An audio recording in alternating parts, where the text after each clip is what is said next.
What is up, Earthnoids and Space Noids? I am just a simple new type, and in this video we are diving into the light novel, Advance of Zeta, under the flag of Titans. In this episode, we learn about Elyard Hunter, who was a part of the Titans test team during the Grips conflict. In UC 0088, he is in jail and is convinced of multiple crimes that will ultimately lead to his death. Luckily, his attorney, Comrade Morris, learns more about Elyard as we learn what crimes he committed. So let's get into this. February 8th, UC 0088. Lieutenant Junior Grade Elyard Hunter is being attacked in his gas plant Huayru. The ORX 005 gas plant TR5 Huayru is a variant of the gas plant TR5 that fixes the movable shield binders that were designed mainly for new types. This replaces it with booster shields. It also has an enhanced V-fin sensor. The mobile suit carries a long blade rifle, which is mounted on the underside of the machine in mobile armor form. When used with the Hududu 2, it can function as a mobile armor and mobile suit on a similar level to the Dendrobium. These names all come from a language made by rabbits in an adventure book from the 70s. Tomino trolled the executives back in the day, and it was funny, but now would embolden new writers to create even dumber names. Some of you people say Tomy yes, but I say Tomy no. This unit also uses the arms of the Psycho Gundam. It is equipped with a beam cannon, a beam saber, a spread beam, an eye-field generator, and a sub-arm. His thrusters have run out. Minovsky particle dispersion increases as he can't get a hold of his comrades. He sees a beam saber flash before a ball of fire is set ablaze. Elyard doesn't know if it is enemy or ally. 20 days prior, the AUG had gained control of Grips 2 Colony Laser. A three-way battle takes place between the Titans, the AUG, and Axis. A Salamis Kai space cruiser, the Izmir, sinks. This is Elyard's ship. His home is no more. He has nowhere to go and feels despair. Something latches onto him. It is Commander Wes Murphy and another Gaplant Huayro. He calms Elyard and tells him to fall back to the Aswan in the rear. Elyard is worried about his teammates Carl and Audrey, but there is nothing he could do as his mobile suit is useless. He needs to fall back. While heading back, the commander mentions that Shar may be the one piloting the golden mobile suit. He always wanted to go up against him. They make it to the Aswan deck, where Elyard needs help opening his hatch. The deckhands are concerned his gas plant reactor is going to explode. They decide to dump it. Elyard looks over to see Commander West being wheeled out. He was completely soaked in blood, but he still had the energy to give Elyard a thumbs up. For the first time in a while, he felt exhausted. May UC 0088. Elyard Hunter is taken from a detention cell to an interrogation room with a one-way mirror. Sitting across from him is a man with the rank of Lieutenant Commander. The man says to leave them and to turn off the cameras. He is Conrad Morris, his EFF-appointed defense attorney. He is being court-martialed.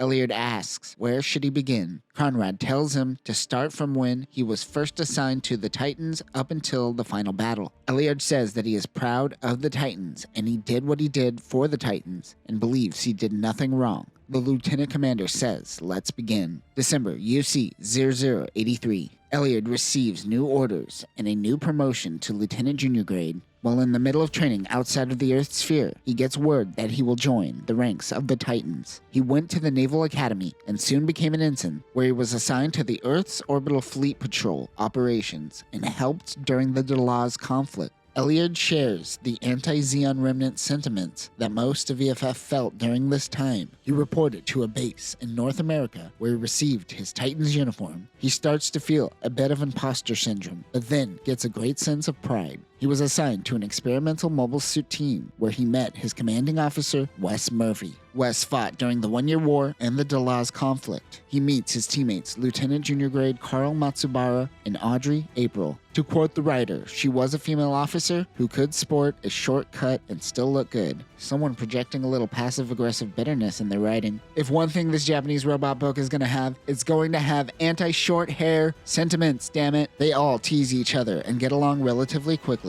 Carl pilots the GM Sniper 3, the RGM-79 SR GM Sniper 3. is a modified version of the GM-Kai high mobility ground type and converted it into a sniper unit. It has a visor for high performance optical targeting. Only one of these was assigned to the Titans test team. It has two different configurations. The medium range support type or cannon pack increases the firepower. This uses shell weapons instead of beam tech to reduce strain on the generator. The high mobility type utilizes a Hyzik backpack with added GM3 thrusters. It also adds a prototype 240mm beam launcher to the armaments. Other weapons include a beam saber, 60mm Vulcans, a shield, and the 110mm bazooka. Commander Murphy pilots a GM Quell with a commander head to test if it brings down enemy morale. He calls it Hazel. The RX-121 Gundam TR-1 Hazel is a test unit piloted by Wes Murphy and the Titans test team. This is a GM Quell with an RX-type Gundam head. This test unit is designed to see if the Gundam look instills fear into Zeon. It has a new backpack and improved leg thrusters. Its dual shield boosters contain a lot of high thruster propellant and is the evolution of the Sturm boosters. It has a full armor configuration which allows the unit to add disposable heavy armor, but the added weight slows it down. The high mobility form equips 3 shield boosters, one on each arm and one on the movable booster pod attached to its enhancement backpack. They head out and spot 3 Gelgoogs carrying Zaku machine guns. They have found Zeon remnants. Wes tells Carl to fire the long-range beam rifle. The two teams engage in battle. Elyard is in a GM Kai, also known as the GM C-type or late type.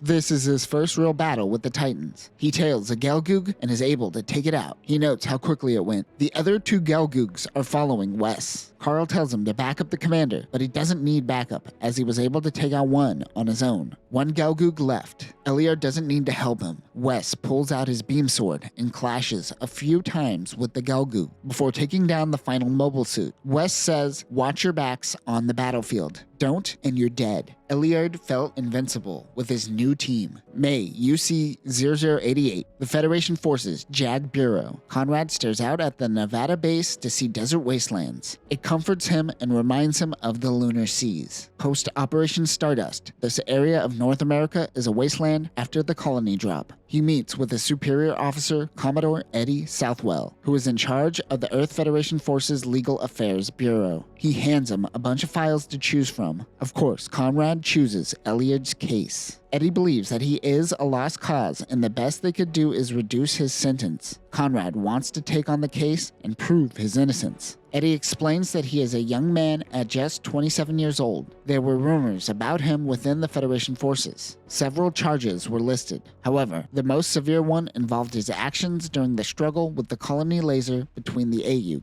the Titans, and Axis. Conrad was a former mobile suit pilot during the One-Year War and received an injury in his leg. He piloted a GM Early type during the Battle of Solomon and was forced out of his cockpit. He now requires a cane. Conrad was a military man through and through. He can't get a job in the private sector, so he used his time in the military to enroll into law school. Do you think EFF has a GI Bill? He eventually became a lawyer and transferred to the Legal Affairs Bureau. He became a great lawyer throughout the years and always took on the hard cases, so this is no different. The Commodore has sat behind the desk throughout all of the wars and never seen any real battle. He is a chicken hawk with an inferiority complex, very bureaucratic by nature. Regardless, he allows Conrad to take on Elyard's case. May UC-0088. Conrad goes over the charges. The first crime is his involvement with the Colony 30 incident. If you remember in Zeta, Rekawa and Emma had a conversation about the incident on Side 1 Colony 30. This was the first time G3 nerve gas was used to kill everyone in the colony and caused anti-Titans organizations like the AUG to rise up. The second charge was for dangerous conduct during a mobile suit test flight. He essentially did a Top Gun flyby and was detained for a week for his actions. This is a past incident, but this crime is being called back into discussion. The third charge is desertion during the Grips 2 colony laser battle. Desertion is an automatic death penalty, though this is the first time anyone is actually getting charged for it. Amado and Shido got away with it. Everyone runs away. It is a Gundam cliche at this point. The fourth charge is the destruction of a prototype mobile suit, which happened during his third charge. He mentions the new decides and the uprising on Pazoon, which solidified the downfall of the Titans. We really need to cover Gundam Sentinel. After this, along with the Colony Laser incident, EFF slowly began regaining authority by flushing out Titan remnants. Slowly, they started the court-martial process for all captive Titans. Elliot Hunter is one of these people. Comrade is certain that he could work with most of this. But desertion and destroying a top-secret mobile suit is going to be a tough one. All data has been declassified,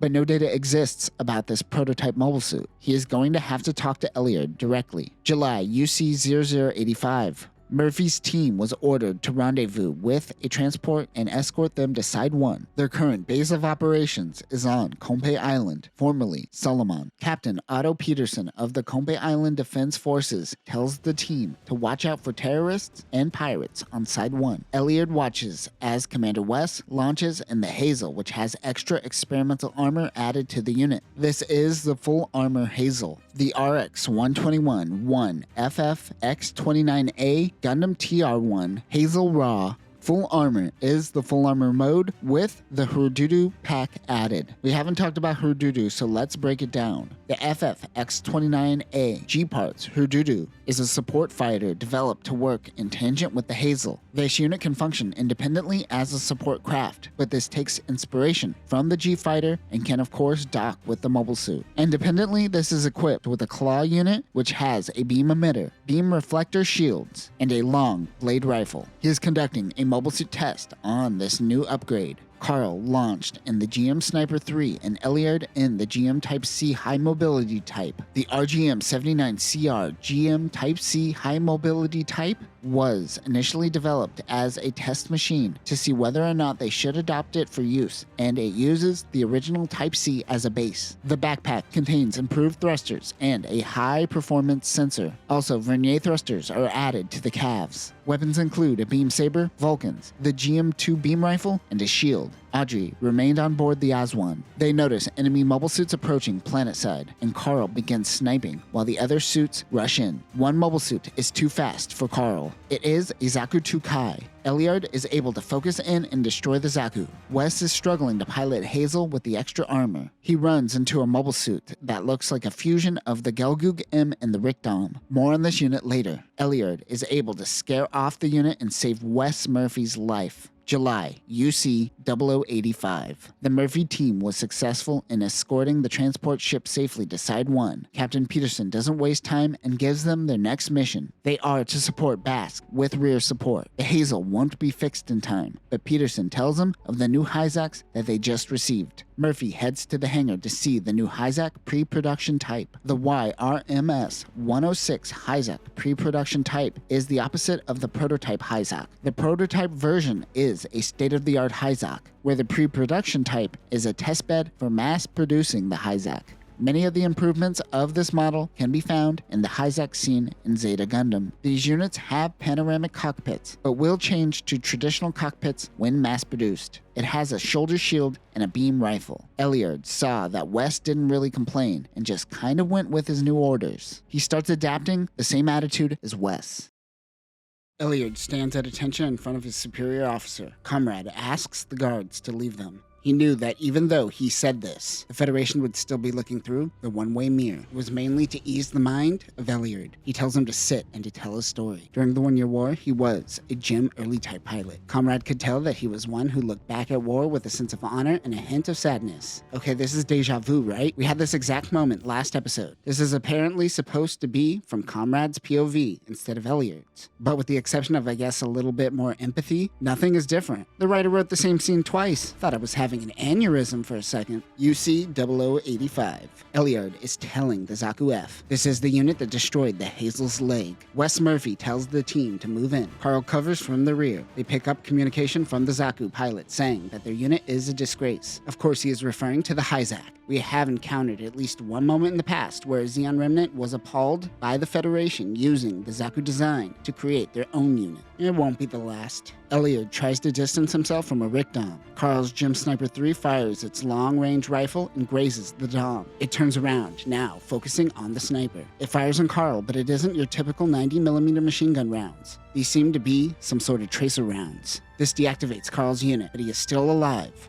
Xeon backups are approaching them, and it is looking hopeless. Elyard started to fear death for the first time in his life. Pete Shelton is trying to fix the Hazel when Audrey April comes in asking what is wrong. There are at least 5 official pieces of artwork that show Audrey, and you're damn right, at least 2 of them show off her boobs. Nice. He mentions the leg isn't working. She gets into the cockpit and types away on the mobile suit system. It only takes her a few seconds to recalibrate the leg. She is heading out, and they suggest they use this opportunity to use the high mobility Hazel. The high mobility form of Hazel is equipped with 3 shield boosters, 1 on each arm and 1 on its backpack. It has all the features of the full armor type, and this is considered its final form. It can achieve speed similar to a mobile armor. It has a design feature where they orientate the thrusters in a single direction, which will be used later in Mobile Suit Titan's development. The team is furiously fighting on the battlefield when Audrey rushes in to help. With her help on the battlefield, everything changed. They regroup around the Hazel and begin getting the upper hand. The enemy begins to retreat, and the team turns to the Aswan. UC 0088. Conrad is struggling to get answers out of Elyard as every question seems to bring the weight of guilt down on him. He was on an escort mission around Side 1. Captain Otto Peterson gave orders. Conrad tries to get Elyard to specifically repeat exactly what the captain briefed him on. They were given a data disk with coordinates, with the timestamp and instructions on when to leave the moon and head to Side 1. They were informed of anti-Federation movements linked to Neo-Zeon remnants. He, however, received no intel on the cargo they were carrying. If you haven't realized it yet, we are about to see the Colony 30 incident play out. The cargo is G3 gas. It seems the T3 team was left in the dark, or at least the others didn't seem like they were lying to him. He asks what he would have done if he knew what the cargo was. He looks down and pauses for quite a while. He then says he would have most likely still done it. It was his orders, and as a soldier, one must carry out their orders. This is no different than when Americans dropped a nuke on Japan. Is it Truman's fault or the pilots who dropped the bomb? A real leader would take responsibility for their subjects' actions, warts and all. But in the Titans case, that is Jamatov Hyman. If he survived, I couldn't see him bearing any responsibility for anything. However, in a modern geopolitical climate, there are thousands of people between the leaders and the bomb droppers helping make this decision. And in modern times, they all bear some responsibility, but will most likely be cowards and shift the blame to someone else. There, I said it. He asked if orders came directly from Bask. They didn't. He only ordered them to protect the rear fleet. Based on Captain Otto's commands, it didn't seem like he knew what Bask was up to either. It just appeared like a captain doing a favor for a commanding officer. Based on what he is hearing today, there is an error in records. They stop the interrogation for the day, and Elyard is escorted back to his cell. Conrad is bearing witness to the same thing that happened during the Delaz conflict. The Federation's MO is to put the blame on a small faction and shove it under the rug. In this case, the T3 team. This is going to be a hard one due to one crucial detail. Captain Otto went down with the ship. The one man who can corroborate this claim is dead. He doesn't want the Federation to repeat the same failures of the past. He needs to get into contact with other members of the T3 team. He looks up records of Commander Wes Murphy. He was injured and returned to the ship, where the captain then told everyone to abandon ship in a lifeboat. His lifeboat was saved, and he was taken to a Federation hospital, and the records stop there. Is he even still alive? He then searches Carl Matsubara. He was discharged, and then there was no record since he is no longer in the military. Audrey April's record is the same as Carl's. Time to find these people. And by find, I mean he calls his secretary Joanna to do all the work for him. Nice. No, he does some of the work. These searches came up empty as they couldn't find anything on the internet. He then decides to look up any potential teams that were arrested under unique circumstances around the same time as the T3 team. UC 0085. Carl Matsubara is piloting one of the new Hyzoks called the Bigwig. The YRMS 106BL85X Bizak TR2, informally known as the Bigwig, is built like a platform cannon in the vein of the Skier or the Burst Liner. It uses the Hyzak pre-production type as the base unit. They use the Hyzak instead of the GEM due to its modularity.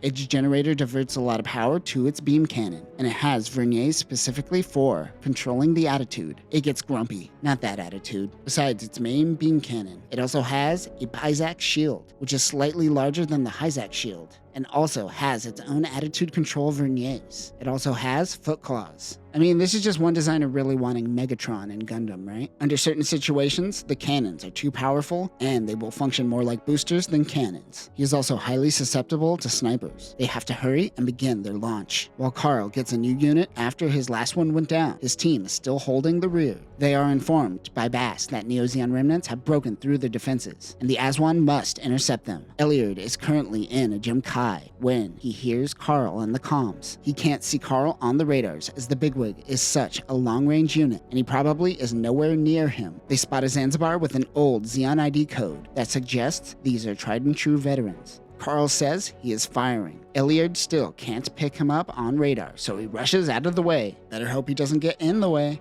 A giant beam blast comes barreling through space. It misses the ship. His sights were slightly off. Carl recalibrates and prepares for another shot. Neo-Zeon launches their mobile suits. It is the F-Type Zaku and the Rick-Dom from the previous encounter. The team will hold off the mobile suits while Carl recharges. 3 more enemy mobile suits approach them, but they seem to be heading in the opposite direction. They notice that there is a civilian ship near the Zanzibar. They don't know what's happening, and there is a Zaku still rushing at him, so he has to react fast. They also ID a gym near the shuttle. Murphy yells out on the comms not to shoot. They can't hit civilians, as they have to maintain their pride as a Titan. I can't say it. I can't. I guess they are test pilots, so they don't know that their Titan brethrens are fascists. They let the shuttle pass by, but suddenly it explodes. Carl says that he didn't fire and thinks it was a gem tailing the shuttle. Suddenly, Murphy's talk about pride is gone, as he is now silent on the comms. They all return to the ship. Eliard doesn't know what just happened. Back on the ship, Otto congratulates him and says that Bask is proud of their actions. Otto has the biggest smile on his face, but Eliard has no idea what the hell is going on. Eliard returns to his cell. He grew up in the colonies and joined the Federation Forces Military Academy. Once the Titans were formed, that extra 1-rank promotion for just being a Titan member was quite appealing to all the young officers, and he was no exception. He always thought that in order to be a Titan, you had to be born and raised on Earth. But that isn't the case, as Eliard was accepted. He had heard rumors of the Titans simply being a private branch of the military, but ignored those ideas. He even saw Char's speech in Dakar, but brushed it off as the AUG taking advantage of a situation caused by Zeon remnants. But after this incident, and after meeting Comrade, perhaps it is time for Eliard to start fighting again instead of being resigned to solitary confinement. Neither Conrad nor Joanna can find any data on the T3 team. They just get redacted documents, or it has simply been deleted from the databases. He stumbles onto info regarding a Lieutenant Commander Pedro Mendoza. He is an old friend and in charge of personnel files at Dakar. He preps a charter plane for Africa. After being sent away many times, Mendoza realizes that it is his old friend Conrad. They seem to both be mobile suit pilots back during the 1-year war. He asks him about data regarding Carl, Wes, and Audrey. He tells him to look at the military files like he's some chump, but he can see right through him. All the files have to pass through Dakar, and thus pass through his hands. He refuses to tell Comrade anything. He is disappointed in his old friend, and he makes his leave. As he exits, Mendoza says that he hears rumors of some ex-military working as junkers for the Colony Public Corporation. He emphasizes that they are just rumors to wash his hands free of just giving out confidential information. Conrad says next time they meet, drinks are on him.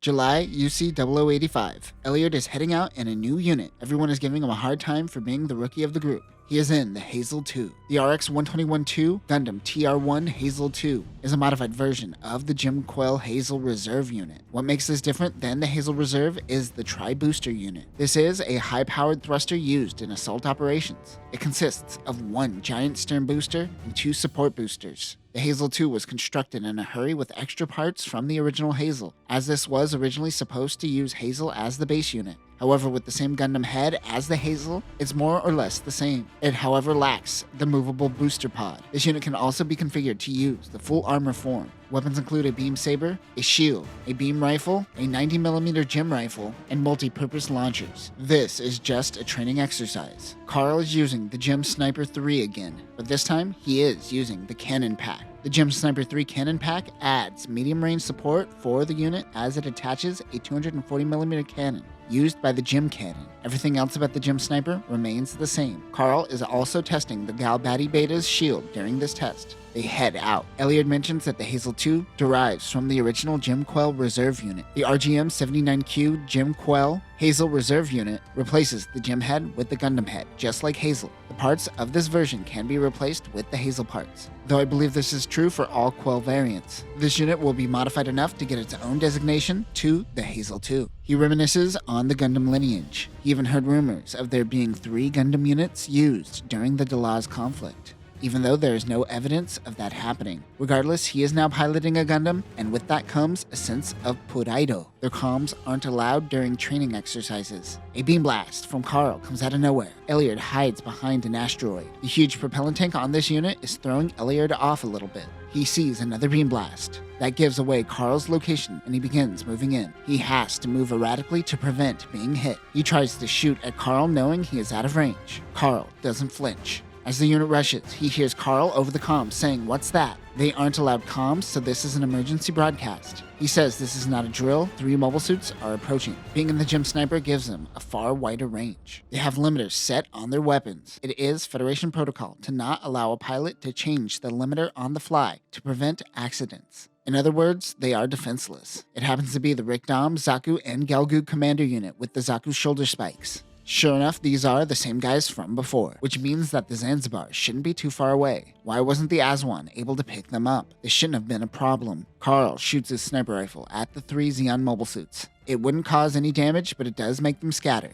The Gelgug and Rikdam head towards Carl. They have to think fast. He fires at them, hoping they don't realize his weapons are useless. The Zaku goes for Elliard. He tries to tackle the Zeon mobile suits, but it dodges. He pivots on a dime and is able to kick him. Char would be proud. The Zaku pulls out the Heat Hawk. He gets a voice inside his helmet to hold off for a moment. It is Wes Murphy on his way to help out. But it was only a second or two before Murphy appears in the Hazel's high mobility form with the 3 shields. The Rikdam is blown apart in an instant, and he goes towards the Gelgu. Elliard keeps clashing into the Zaku as his best weapon is simply ramming his mobile suit. The Gelgug is no ordinary pilot, as it is able to keep up with Murphy and shoots off his shoulder armor. But the Hazel fires, getting a critical hit. The Rikdam and Gelgug bail from their mobile suits, and they get a tow from the Zaku. The enemies make their retreat. Elliard is tense about the battle, but Murphy and Carl are calm and cracking jokes. He is starting to slowly get used to being on the battlefield. June, UC 0088. Elliard is taken by 2 guards. Today is the first day of his court-martial.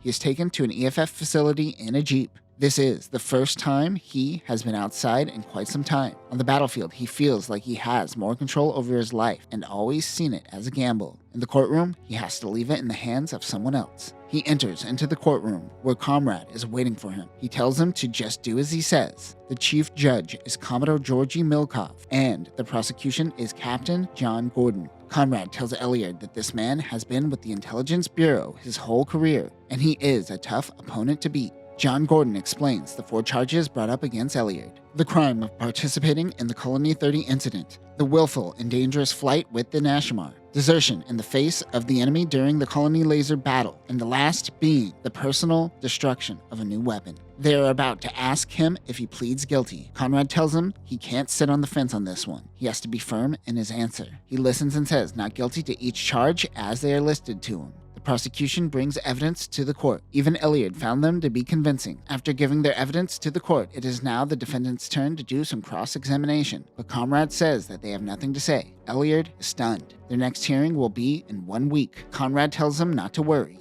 He has found a weak point in the case. Elliard is taken back to his cell. On February 29th, the Grips War ended and Haman began her occupation of the colony. The Titans fell and the Federation began rebuilding. Many Titans and Zeon remnants fled to the arms of Axis, and Haman formed Neo-Zeon. Yes, some Titans fled to Axis. Like Zeon remnants, many had autonomy and chose different paths. We have also seen Zeon remnants working on their own, as seen in the beginning of Moon Gundam. We have also seen Titan remnants start a revolution, like what happens on Pizun. All this to say, it is UC 0088. The war with Haman's Neo-Zeon is still happening. When the Federation is at war, they tend to expedite court-martials. He needs to act fast. Things aren't currently stable for the Federation, which is weird to say considering a group of kids will ultimately be the ones who take down Haman. Conrad told Elliard that everyone has a weak point, but in reality he hasn't found that just yet. He heads to the moon. Joanna plans on tagging along with him. They reserve 2 seats on a military shuttle. Since Haman's reign over the colonies, public shuttles have been spotty. There is no way he could get back to the moon in 1 week, so he asks for an extension. The Commodore denies his request at first, but eventually allows it when he says it pertains to the case. They will first head to Anaheim Electronics in Von Braun to consult with a subcontractor. Comrade explains that people tend to get what they call lunar sickness. This is caused by the change in gravity and causes hot flashes and sluggishness. Comrade, being a former pilot, acclimates quickly, but it hits Joanna hard. They stay at a civilian hotel instead of a military facility to prevent any friction from the top brass. On Von Braun, many of the subcontractors have their own subcontractors. The junkers in the lower levels of Von Braun are all subcontractors, usually not realizing that they are doing work for Anaheim Electronics because it's all been outsourced to death. Very early on, we covered developers Mobile Suit Gundam before 1 Year War, where although Zeonic took all the glory for the Zaku, it was actually outsourced to a small family-run company called Haseoka Industries. A few days of exploring databases, and they get nothing. Comrade goes out on his own. He heads into a bar as he is getting nowhere. A man in the bar asks him for a drink in exchange for a story. The bartender says to ignore him, but he offers the drunk a beer. He says that he knows of the Gundam that was on the Aswan. Well, that was convenient. He says that he was a mechanic on the Aswan, and his name is Hendrik Ness. He could tell that Conrad was a soldier. Maybe this man has the answer he is looking for. August, UC 0085. Gabriel Zola is at his limits. His Zeon Remnant group is completely worn out, and hope is dying. He is overseeing maintenance on the Rikdom and Gelgoog. They have returned to Solomon. He once fought with Anival Gato. Many remnants don't mention his name as much anymore.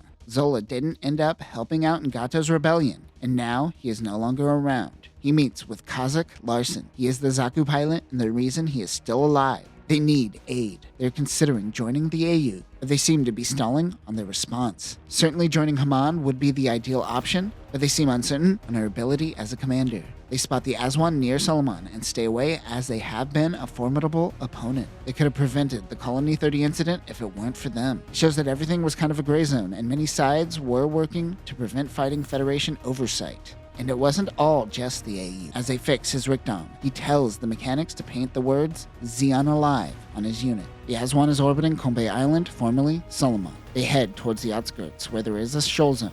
Because of the Lagrange point near the moon, lots of debris clumps up around Solomon's outskirts. And of course, this is a perfect spot for Zeon remnants to hide. In our coverage of Gundam Pulitzer, we talked briefly on Lagrange points becoming these debris clusters where everything kind of clumps up. Go give that a listen. The Titans test team launches. Murphy heads out in the Hazel. Carl heads out in the Hyzak as his Gym Sniper 3 is being converted, and Elliot is in the Gym Kai. Carl keeps messing with Elliot. He keeps saying, "Oh no, it's a Zaku." "Nah, it's just debris." "Oh no, it's a Dom." "Nah, that's just a rock." Murphy tells him to stop doing that. This is Elliot's first time navigating through a shoal zone, and he is kind of on edge. One bad move, and you are done for. That is when Carl is hit by a beam blast out of nowhere. The attack barely misses his cockpit. Everyone spreads out, and Carl hides behind a rock and powers down his unit. Elliot spots a Gelgoog, and Murphy targets the Rikdom. Elliot fires, but the Gelgoog bobs and weaves in between some ice. Murphy is able to take out the Rikdom's arm. This gives Elliot the motivation to fight.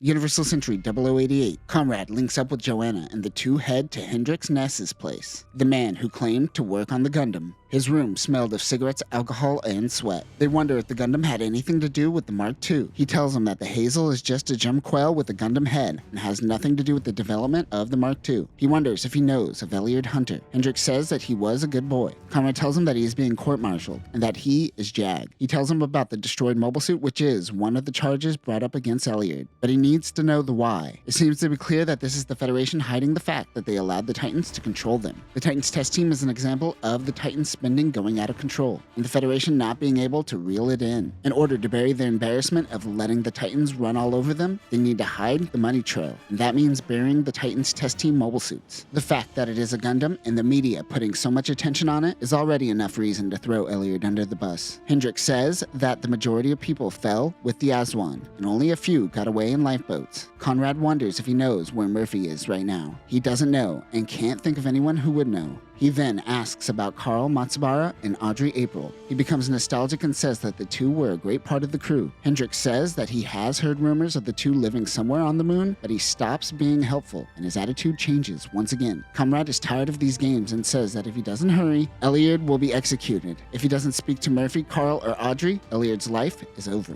He grows silent. Comrade asks if he is forbidden to speak of this. More silence. Comrade is tired of this, so he tells him that he goes to the bar every day and gets drunk and talks about the Gundam. That alone is enough to throw him in prison. He suggests that he stop feeling sorry for himself by shutting off the world and start acting by helping with this case. He thinks it over for a moment before telling Conrad that at the lower levels of Von Braun, he will find a man called King George. He will have the answer he is looking for. He goes to the lower levels where he finds King George at a sleazy pub after work. Conrad, with Joanna, asks about Carl and Audrey. He tells him about Elliot's case. King George says that he knows nothing other than what he has seen in the records, but he suggests that they ask that woman. He points to someone across the bar. It happens to be Audrey April. August, UC 0085. Elliot goes up against a Gelgoog. It seems like it is trying to toy with him. He hears Murphy in his ears saying it is a trap. Murphy is caught in a thin wire that completely traps him. Elliot comes to set him free, but Murphy tells him not to touch it. There seems to be a current running through it. Murphy is insulated inside the cockpit, but the joints are most likely shot. Elliot spots a third mobile suit. It is a Zaku. He shoots at the Zaku, but the Gelgoog comes in on his right side. He evades only to be met with the Rick Dom. He is outnumbered. Murphy tells him to pull back without him, but he doesn't listen. His rifle quickly depletes, and his armor is slowly falling apart on his Jim Kai. That is when Carl comes in with the Hyzak against Murphy's orders. He helps momentarily, but they are still outnumbered. Elliot takes the tattered Jim Kai and shields the Hazel. Pete Shelton is preparing Hazel 2, and Audrey gets into the mobile suit ready to launch. Pete tells her that it is only powered to 70%, but she thinks that is enough. On the PA system is Hendrik Ness telling her to take an extra energy pack with her. She gets on the catapult and launches. Elliot's beam rifle is finally out. He doesn't have any extra E-packs. Carl continues fighting with the Rick Dom. It becomes quiet and Elliot wonders if he is dead. The enemy stops their attack. Suddenly, Audrey comes on the radio asking if they are alive. The Xeon units begin panicking at the sight of another Gundam. Hazel 2 approaches Elliot. He gives him an E-pack and reloads it for him as he is missing one of his arms. Elliot begins firing at the Gelgoog. The enemy is now outnumbered and out of ammo. They pull back. Audrey chases for a little bit before Murphy pulls her back, telling her that their mission is over. The Hazel, Jim Kai, and Hyzak are pieces of scrap barely hanging in there. They head back to the Aswan. Commander Otto Peterson is looking at the destroyed mobile suits with the Titans test team standing at attention. They believe they are about to be chewed out for damaging the mobile suits. Otto asks Hendrik Ness if they are fixable. He says that he will make it happen. For the meantime, Elliot will use Hazel 2 and Murphy will use the Kihar. He doesn't end up chastising them. However, Murphy asks Elliot why he disobeyed his command. He says that he couldn't leave his commander, but he tells him that sometimes it is necessary and to obey commands next time. Elliot still isn't sure if that is the right move, but he obeys his commander anyways. UC 0088. Conrad approaches Audrey and asks her about Elliot. She claims to not know who she is. She tells him about his court-martial, but she insists that she doesn't know who he is. He then asks about Carl and Murphy, but gets nothing from her. She isn't going to budge. It is clear that she knows something about Elliot, but refuses to speak up. He takes a different approach and leaves. Everyone looks at him and Joanna as they leave the bar. They decide to find a hotel in the lower levels near the train station. They will turn in for the day. Conrad is actually in pain from his leg and is struggling, but he hides it well. As he dozes off, he hears a noise. It is a knock at the door. He asks who is it. It happens to be Audrey. As he lets her in, Joanna comes out, gun cocked and ready to go. But once she realizes that it is Audrey, they all head into Conrad's room. She says that they are under surveillance, which is why she said nothing. Conrad realizes how careless he was. Luckily, the people that are tailing her are low-level intelligence agents that are bored by this mission. She is willing to help Conrad as much as possible. She wasn't there when it all went down, but their unit withdrew from the battle. Elliot's gas plant was severely damaged, and Murphy was injured. Their flagship, the Aesmere, sank soon after retreating. Her statement matches with what is on record.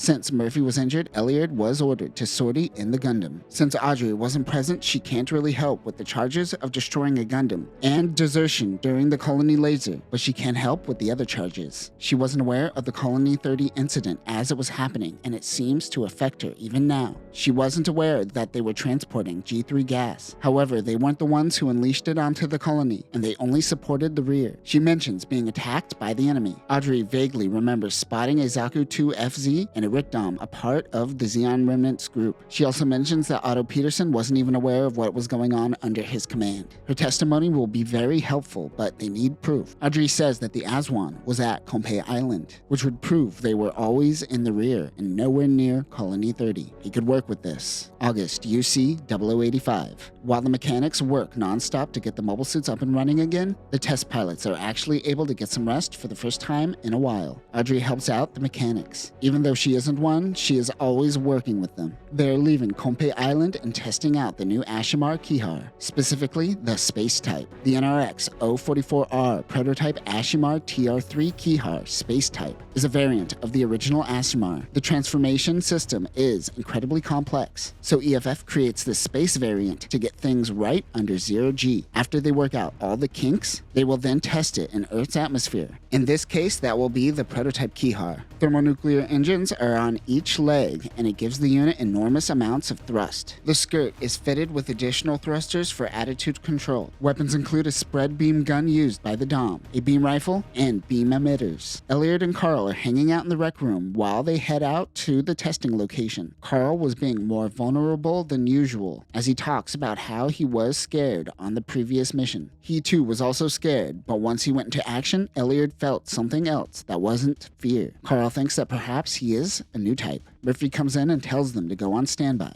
Eventually, Elliot launches in the Hazel 2. Elliot's conversation with Carl makes him feel like he is finally not only a part of the team, but something even greater. Carl's Gem Sniper 3 is also hanging on the Kihar. Elliot grabs onto the TR3 and they head out. The Ashimar transforms and Elliot and Carl begin attacking the prototype. Even its transformation is swift. Murphy tells him that if you don't tame the Hazel, it will be your downfall. Elliot uses his high mobility backpack to pick up speed. It isn't a matter of learning the ropes with the Hazel. He still has a lot of catching up to do with the Titans test team.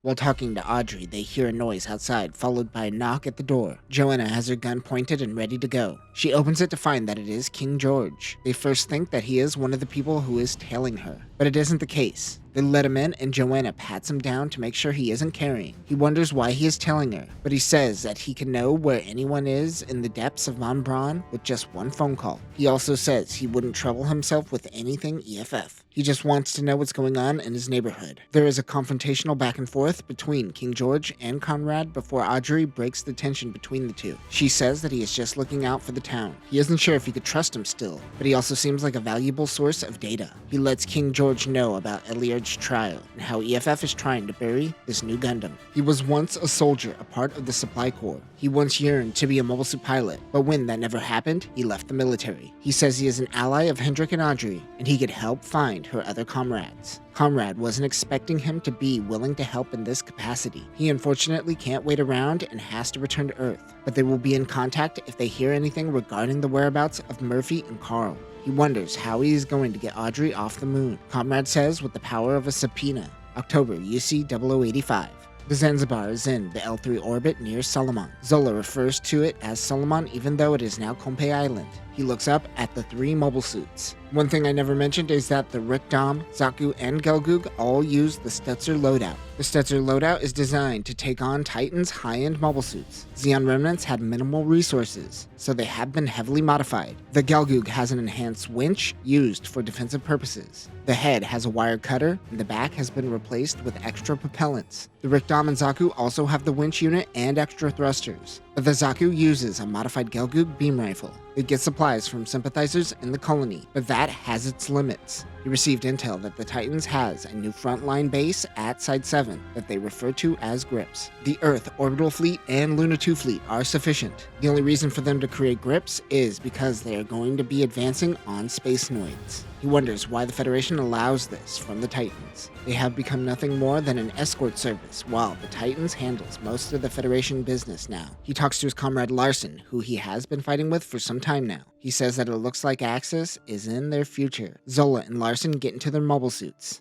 The pilot of the Zaku is named Shorter. They take off and are instantly met with an Alexandria-class ship, 2 mobile suits, and 1 unidentified mobile armor. Elliard is holding on to the Keyheart in mobile armor form. He is in Hazel 2 and starting to get the hang of the Gundam. Elliard gets in close and shoots the Zaku at point-blank range. The thrusters of the Keyheart are throwing off Murphy, and he transforms into mobile suit form. He moves in on the Gelgoog and the Zaku. He crashes into the Gelgoog. It destroys the Keyheart's thrusters, but also takes out the Gelgoog's head. The Zaku and Gelgoog are out. They close in on the Rickdom. Wes Murphy and Zola tell each other their names over the comms, before Zola rushes back to the Zanzibar. Did they just let Zola flee? They pretty much had him surrounded.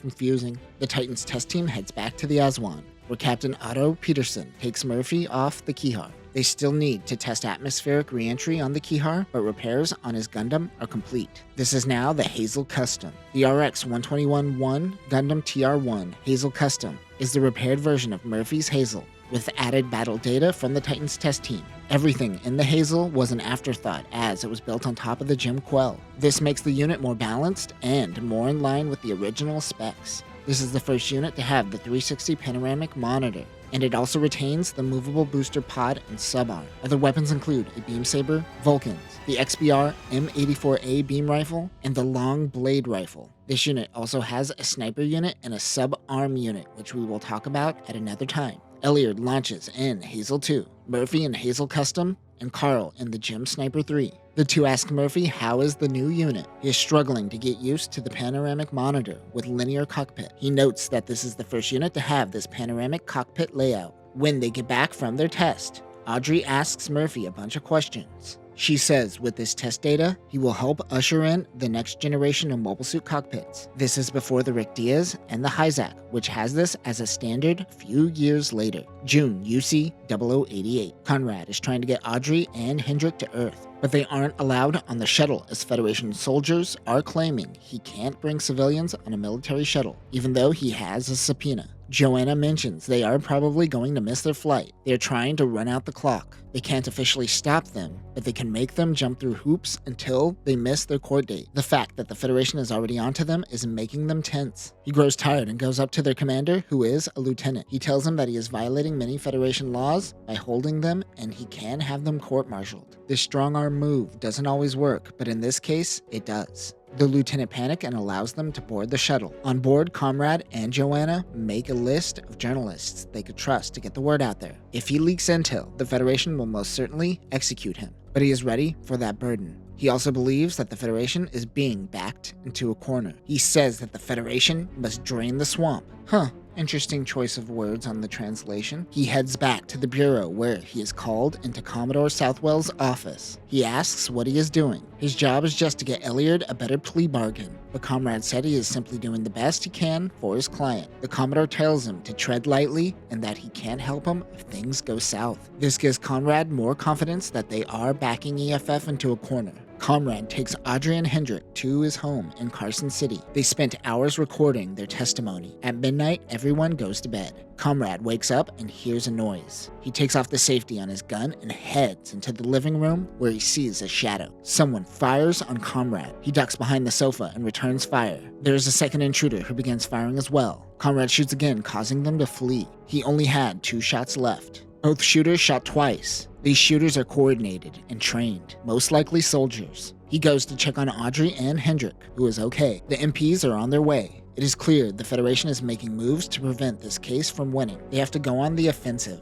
UC 0085. The Titans test team is moving into low Earth orbit. Elliard is in the Keyheart. The NRX 044 prototype Ashimar TR3 Keyheart is a variant of Ashimar. Last time, we talked about how the Federation tests in space before moving into testing in Earth's atmosphere. Now that their space testing is done, the Titans test team now moves on to Earth testing. The 2 thermonuclear engines in the legs serve as Keyheart's main propulsions. Weapons include a spread beam gun and a beam rifle similar to the Dom's beam rifle. 23 minutes until they rendezvous with the shuttle. Everyone gazes at the blue oceans as they break through the atmosphere. They eventually make contact with the shuttle, but they also come into contact with a debris cluster. Carl begins vaporizing the debris. A giant debris cluster comes barreling towards them, destroying their shields. The Kihar has minor damage, but they're able to make it to the shuttle. They note that one piece of the debris looked like a chunk of a Gelgoog from the 1 Year War, and even now, traces of the war are trying to kill them. They get into the shuttle and descend to Earth. July UC 0088. Elliot is taken to the site of his hearing. Remember, Comrade said he would see him in a few days, and then got an extension on his court date. So Elliot was left in the dark for the past 2 weeks. He enters the court where he meets Conrad. He is relieved, but wonders why it has been so long. Conrad tells him he went to the moon. Captain Gordon begins and glares at Elliot. Conrad tells him to glare back and show confidence. They both straighten their backs as Gordon brings forth the first piece of evidence. Exhibit A is the battle logs from Elliot's Gym Type C high mobility type. It shows that he sortied from the moon heading to Side 1. He then has logs that shows that he sortied again around Compe Island. Comrade objects and asks that he points out some relationship between the logs and the Colony 30 incident. Gordon then shows a testimony from a former Titans transport crew member that shows they were carrying G3 gas. The timestamps for Elliot's second sortie matches closely with the Colony 30 incident. The second sortie also is highly suspicious at this time of operation. The Commodore asks Comrade if there's anything he wants to add. He says that all evidence must be given to the council beforehand, and because of this, the evidence shouldn't be admissible. He asks a question to the officers of the tribunal. If you were given orders, what would you do? Most certainly, you would follow those orders. Elliot was simply doing what any soldier would do in a situation. Gordon then begins questioning Elliot. He gives his answers as he remembers, but even he was vague on certain things. Anytime he was vague, Gordon would come down on him hard, trying to find something to work with. He tells him that he couldn't confirm coordinates as it was a visual battle and Minovsky particles and whatnot. He mentions that he is trying to hide that Xeon remnants were at Side 1. Conrad objects, saying Gordon is speculating, but the Commodore overrules it. This happens a couple of times.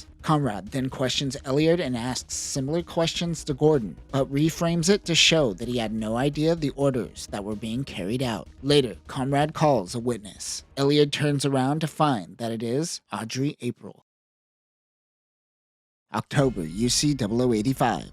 At the Federation Forces Khartoum base, Elliot is testing the Kihar. They're testing the thermonuclear engines in mobile suit form in Earth atmosphere. There are many regular Federation officers watching this test. Elliot tells Roberto Bernardo that gravity is terribly inconvenient for mobile suits. He inputted the coordinates to the drop zones in his computer. Someone from his team is coming down with a new machine. Bernardo tells Elliot that he is veering off course, but his computer says that he is fine. He adjusts 3 degrees. He tries to make visual contact with his target. However, he seems to stumble across Xeon remnants working with Karaba instead. Elliot mentions that Bernardo is trying to isolate him and get him killed. It seems to be Goofs and a Dodai. He is at a disadvantage. The Goof on the Dodai fires on him. He notes that there are Goofs built for the sky. This is because they are Goof flight types. As he begins his attack on Xeon remnants, Elliot feels that his sights are off. Bro needs to compensate for gravity. This is the first time being in a dogfight in Earth's atmosphere, so he just looks at the sun to get his bearings. Suddenly, shots come from space. He hears Carl on the comms, who didn't expect Elliot would be piloting the Kihar. Carl used long-range weapons to help Elliot. He is still 3 minutes out before making contact. He is piloting the Dandelion. I did like 5 takes of that. You just can't make the word Dandelion sound intimidating. Anyways, the RX-107 TR-4 Dandelion is a prototype atmospheric reentry module. At its core, this mobile suit is the Rosette, with an atmospheric module developed around it. It has a mobile suit form and a mobile armor form, but the pilot doesn't switch between forms depending on its needs. Rather, it oscillates between the 2 forms based on the circumstances. Its parts can be detached, leaving just the Rosette. Of course, it has an atmospheric reentry form, which could store 1 extra mobile suit. When on Earth, it can function as a subflight system. Its mobile suit form looks like a chicken had sex with a Hyzak. Weapons include a long-range beam rifle and a claw arm. July UC 0088. Elliot said Audrey's name as he saw her in the flesh. This is his first confirmation that she is even still alive, and assumed he would just never know. Conrad says she is why he took so long and had to extend his court date. The Commodore beckons the prosecutor and defendant. Before approaching the judge, Conrad says this is their first attack to Elliot. Captain Gordon is caught off guard by Audrey. He tries to protest the witness, but is brushed off. Conrad begins his testimony. Audrey goes on the stand. He begins asking her how she knows Elliard. She tells them how they were both a part of the Titans test team on both the Aswan and the Izmir. Gordon objects and says that she is a civilian and has no position to discuss military operations. This was pointless and overruled. Conrad asks about the escort mission in July of 0085. Audrey explains that the Titans test team launched from Side 1. Elliard launched in the Jim Kai, Murphy in the Hazel, and Carl in the Jim Sniper 3. They escorted a transport ship where they encountered Xeon remnants. Once the mission was over, the captain got orders to support Basque. She corroborates that the team knew nothing of the G3 gas they were transporting. Gordon objects, stating that the defense is trying to elicit unverifiable facts out of the witness, but he is overruled. He asks about mobile suit propellants and how mobile suits operate. Audrey says that a mobile suit propellant wouldn't last long. A ship is essential to operate a mobile suit, and they can't fly from side to side like a ship. Meanwhile, in Cosmic Era, he confirms that after the mission, they returned to Aswan, orbiting the moon, and then went to Compe Island. He says, would it be not possible for a mobile suit to get from Compe Island to Site 30 in a mobile suit? She says no. Conrad puts her testimony instantly into evidence. This should handle the evidence against Elliard's first charge. He has to work on the remaining 3. But before moving on to the other charges, Gordon gets to question Audrey. UC 0085. The TR-4 breaks through the atmosphere and immediately transforms into Chicken Hyzak mode. Elliard tells him that there is 1 goof on a Dodai and 3 goof flight types. Commander Bernardo is still showing contempt for the Titans test team on the comms. The goof fires at the Dandelion. Elliard notes that these mobile suits are relics from the 1-year war, but their formation and tactics are still on point. They also don't seem to second-guess jumping around in gravity like Elliard currently is. Bernardo mentions some textbook maneuver nonsense, but talks about Amado Ray in the process. This inspires Elliard as he is on the defensive with the remnants. He remembers Amado's giant jump technique from the 1-year war, and he does something similar with the Kihar. He jumps on the Dodai in mobile suit form and bounces around, letting gravity do the heavy lifting. This works as the Xeon Remnant formation is broken by the sporadic maneuvers. Carl uses this opportunity to go after the Dodai. They go on a chase before the TR-4 grips its claws into the Dodai. Like a bird, the Dandelion drops down to earth and lets go of the Dodai, crashing it down to the ground. The goofs begin to panic and retreat. The team is too tired to go after them. Besides, their mission is accomplished. The Dandelion is a success. UC 0088. Gordon begins with questioning Audrey about her knowledge of the Colony 30 incident. He goes into detail about how there was an AUG base on the colony, but because of the actions of maybe 2%, the Titans punished the entire colony. Conrad objects as it doesn't pertain to the witness at hand, but it is overruled. Gordon then guilt trips her into assuming responsibility simply for being a Titan. Conrad objects again, and this time it is sustained. The Commodore tells him to focus on the charges at hand. However, the judge frowned when saying this. He gets into the details about the mobile suit traveling from one side to another. He then notes that they are a test team. Certainly there is a loadout that would allow a mobile suit to traverse from one colony to another. This puts Audrey on the defensive. He asks her to answer yes or no, and she says yes, it is possible, but logistically improbable. He then inquires about Captain Otto Peterson's involvement with Basque. Audrey starts getting anxious. She says that the Aswan captain said it would involve operational maneuvers outside of Colony 30, and that it would be a good idea to get on Basque's good side. Gordon latches onto this. He says that that statement implies that Otto is most likely in on Basque's operation. She pleads ignorance of his intentions. She asks, why would Otto send him out to help Basque right after a mission? That seems a little excessive. Conrad objects and says Gordon is attempting to confuse the witness. His questioning is limited. She tells him that she learned of the Colony 30 incident on the internet just like everyone else. He pushes her a little harder, and she admits that she heard rumors on the private internet. Conrad objects once more for goading the witness before the prosecution rests their case. Audrey gets off the stand. Before leaving the courtroom, she gives Elliard a slight nod. It was the only thing she could really give him in the moment, but that was enough to give Elliard hope.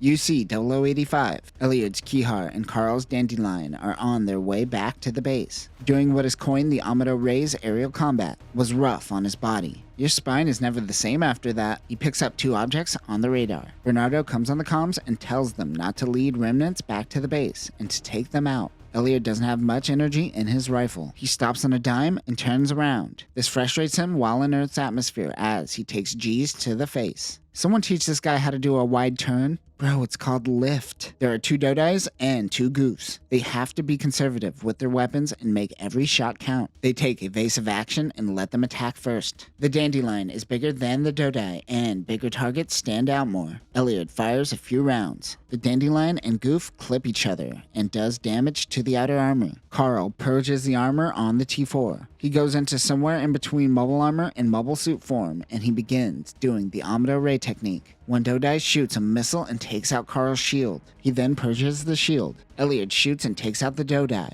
The Goof jumps off just in time. As the Goof touches down, it goes silent. Elliot mentions in flight school, you learn that landing is the most important thing, and improper landing can be deadly. Damn, that Goof pilot just accidentally crushed his own spine. Carl takes out the final Dodai. Elliot sees the mobile suit. Once all of the armor is purged, it essentially becomes Rosette. The RX-107 Rosette is the successor to the RMS-106 Hyzac. It is equipped with a movable shield and capable of carrying 4 energy pack holders. This is the core unit for the Dandelion and has a special frame and backpack when this is equipped. Weapons include a scattering beam gun, a beam rifle, and a 120mm cannon, which also contains the Gatling Smasher. After taking care of the remnants, Elliot requests an extraction to pick up all of the Dandelion's purged parts. They don't bring help, and Bernardo tells them to handle it themselves. This causes Elliot to break. He speeds back to the base and fires a warning shot near the command center. He asks, once again, for an extraction point, and Bernardo finally obliges. Elliot knows that he's going to be thrown in the brig for that one, but it was satisfying, and so was.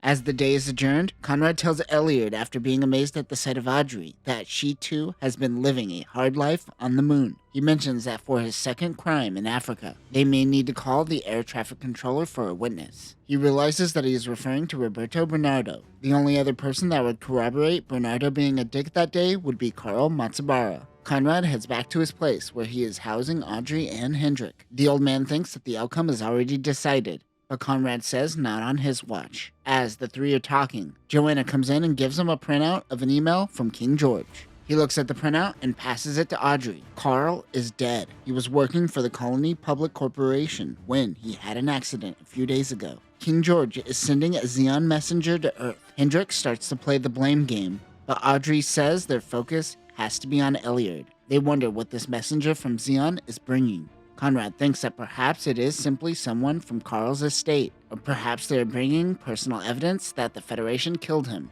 and setting it up as an accident. Conrad wants to know everything about the mission in Africa. Audrey mentions that he was thrown in solitary confinement for 3 days due to egregious violations of flight regulations. Him being in solitary wasn't on record, and Elliot didn't mention anything about it. He wonders if this was covered up. They go over the details when the doorbell rings. Joanna has her gun ready in case anything goes down. He answers the door to see a young man hiding his face. He doesn't want to be seen by anyone. They let him in and wonder if they have news regarding Carl's death. He takes off his cap and Audrey lunges towards him. This causes Conrad to panic, but she is just hugging him. It happens to be Carl Matsubara. Commander Bernardo punches Elliot in the face before throwing him in solitary. He tells Elliot to reflect while in there, but all he thinks about was how the real last battle that the Federation fought was the Delaz conflict, and how Bascom, a Titan, carried the battle. He is released after 7 days, where he is met with Wes Murphy. He tells Bernardo not to interfere and to go through the proper channels if he wants to court-martial Elliot.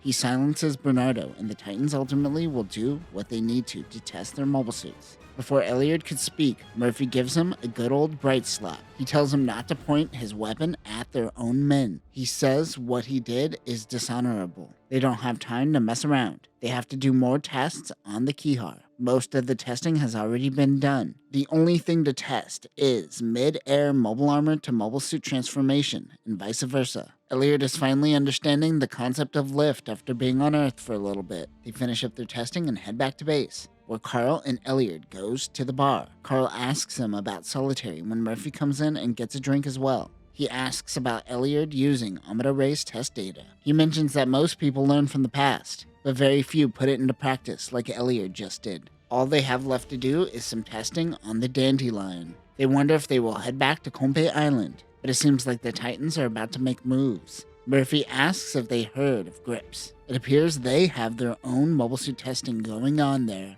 separate from what the Titans test team is doing. The next day, they finally finish their testing. UC-0088. Conrad is stunned. Audrey and Hendrik is certain that this is Carl. Once he got word from King George, he didn't want to take any chances, so he faked his own death, and then came to find them. Conrad thinks that this is extreme, but it will allow the Federation to let their guard down. Carl says that this isn't just a trial. The Federation is dead set on killing ex-Titans members. Ever since the Pazoon incident, the Federation is tightening down in case of a Titans uprising. This, of course, is referring to Gundam Sentinel. And yes, I know I have to get back to covering it. Shut up. Like Elliot, Carl too thought of himself as the best of the best. Or as the writer puts it, the vanguard of the Federation. But it turns out that the Federation always despised them. Conrad is going to ensure that a fair trial takes place. He can see the fire in Carl's eyes. He has been struggling, or has some sort of internal conflict, since the end of the Grips conflict. They begin filling Carl in on everything. Since Elliot did point his weapon in Africa, there might not be anything that Carl could do about that particular charge. Elliot gets dragged out of his cell once again. He notices that Bernardo is going to be on the stand today.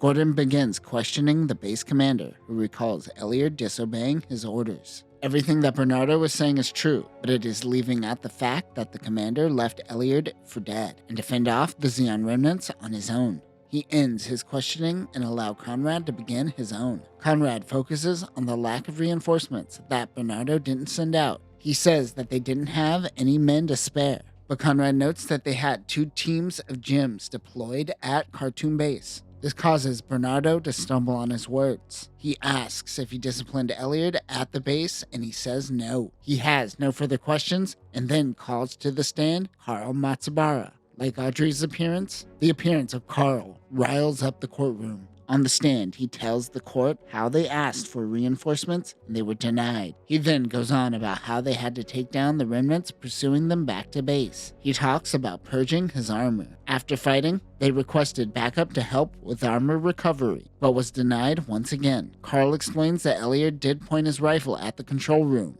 But after 2 consecutive battles, he knew, and Elliot knew, that his rifle was completely depleted. He couldn't actually fire the rifle if he wanted to. He asks what happened next. He explains that Elliot was put into solitary confinement, which contradicts Bernardo's statement earlier. Conrad has no further questions. During his questioning, Gordon objected due to off-topic questioning, and the Commodore threatened to remove the defense. Conrad says to Elliot that he did this to send a message that they aren't backing down. Gordon begins questioning Carl and tries to get him to think that his perception is off. Conrad instantly objects. He says that there are no records to prove these statements that he is claiming. Carl makes a snarky comment back, saying then Bernardo's statements also can't be proven. The Commodore pounds his gavel and tells Carl not to make remarks, just answer the questions. Conrad notes that Gordon is just stalling. He has no further questions. The witnesses are dismissed, but the Commodore chastises Bernardo for perjuring himself. January, UC-0086. The team has returned to the Aswan. Once they returned to space, they had little downtime and became quite busy. The mechanics are adding more subarms to the Hazel Custom. This will allow them to operate multiple beam rifles at the same time. Carl thinks it is impossible, but Pete the mechanic says that it is possible when there are more than 2 people in the unit. Carl is going out in the Hyzak and Elliot is running patrol in the Hazel 2, while the other 2 conduct tests. They head out and are happy to be free from gravity. Wes Murphy is piloting the new Hazel Custom subarm unit. The subarm unit contains multiple subarms that appears like the unit's skirt. This can be used to carry weapons like a beam saber or a beam rifle, but it is more effective at reloading energy packs, which allows the main arms to focus on the battle. This is barely used because it requires a skilled pilot to use. Murphy deploys an arm with it holding a beam rifle. He begins the test when mobile suits approach them. They are friendlies, Titans and Hyzaks. Murphy asks them to state their purpose, but gets no response. That is when the Aswan tells them to pursue and track the units. Murphy allows them to open fire around them, but not to hit them. Elliot has them in his sights, but they turn around and begin firing on him. Even with them firing, they have to capture them and can't risk hitting them. The 2 Hyzaks are able to make their escape. There has to be a ship tagging along with them close by, and wonder if they are in the nearby shoal zone. This all seems very fishy to Elliot. UC-0088. They head back to Conrad's place. They are starting to get the upper hand, but things are still grim. Getting the remaining charges dropped are going to rely on Hendrick's help. They decide to have dinner. Carl was one of the lowest ranks in the Colony Public Corporation. These people are the expendables who suffer from radiation poisoning and decompression sickness at the expense of maintaining the colonies. Audrey had a similar fate, scrounging for scraps in the lowest levels of the moon. They were suffering while the higher echelons of the Federation, the ones who should be taking responsibility for the actions of the Titans, live in luxury. This has always been the case with war, as people in power aren't the people on the ground. A tale as old as time. Joanna tells Conrad that the MPs reported that the people who broke into his house were thieves. Of course, it seems they are covering up for that as well. This is just another mistake that the Federation made, which they could use to their advantage. They need to prove that these were Federation soldiers and not thieves. Earlier, Joanna collected a list of journalists they could trust. They're going to leak the story of the attack. Conrad then shifts back to the Aswan crew and says that he needs to know everything about the Phantom Gundam, UC 0086. After the testing of the subarm Hazel, the team enjoyed a relatively peaceful New Year. However, after the Colony 30 incident, the AU got funding and amassed their own army. The Titans are now beginning operations to take down the AUG. Audrey has been hearing rumors on the internet that the zombies are planning their revival of Zeon. Elliot has a feeling that these tiny skirmishes are about to become a war.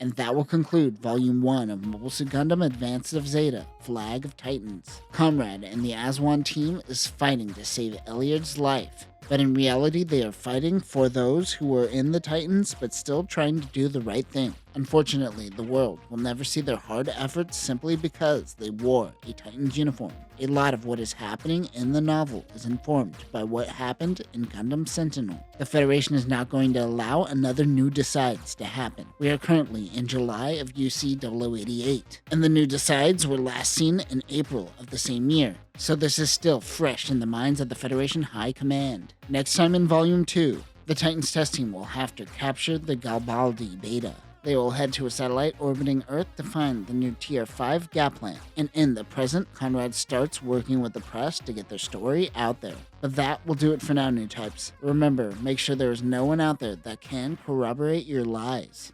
Peace.